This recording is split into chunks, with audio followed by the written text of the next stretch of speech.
Всем привет! Мы опять гуляем. Хочу показать вам странные дома в Зубово. Вот этот дом, по моим меркам, очень странный. Мне кажется, он построен в каком-то американском духе. Вот он продается, как вы видите. И выглядит так, как будто в нем должны водиться привидения. Вот этот зеленый сайдинг, он как бы отпугивающе для меня выглядит на самом деле. Такой ярко-зеленый, ядовитый.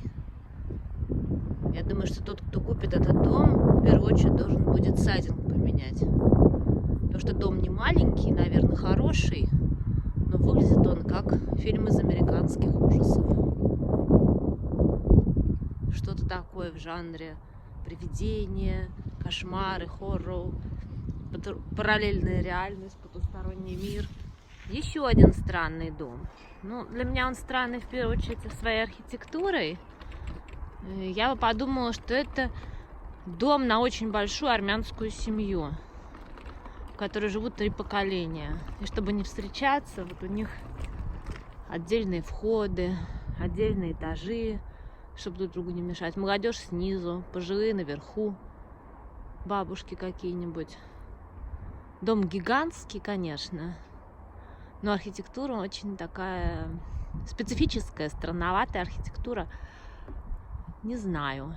Ну, такой бы дом я не хотела. Но, наверное, раз люди в нем живут, он им нравится. Потому что большой, место очень хорошее, хороший забор. В принципе, территория довольно ухоженная.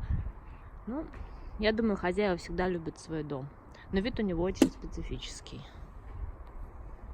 Вот такой.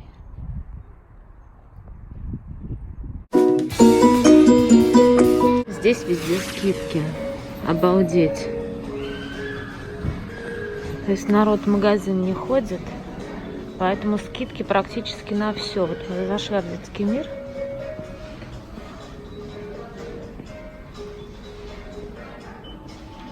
В общем, кто хочет приодеть ребенка, милости просим сюда в масках и в защитном костюме. У них, кстати, работает интернет-магазин.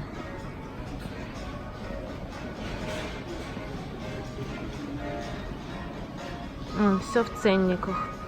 Даже на новую коллекцию скидки. Минус 30 практически на все. Ну, такие смешные цены. Раньше таких цен у них не было. Здесь вообще двойная скидка 50%, с ума сойти.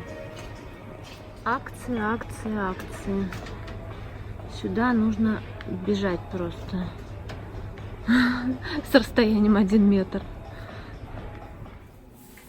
Обратите внимание, здесь все в порядке с разметкой. Покупатели стоят на расстоянии 1,5 метра друг от друга, согласно ленточке. Но кассир кашляла минут 15 подряд. Я была в шоке. Я, слава богу, оплатила бесконтактно. Так что обращайте внимание на кассиров. Самое смешное, что там еще табличка висит. Держитесь подальше от кашляющих людей. Вот такие контрасты в детском мире.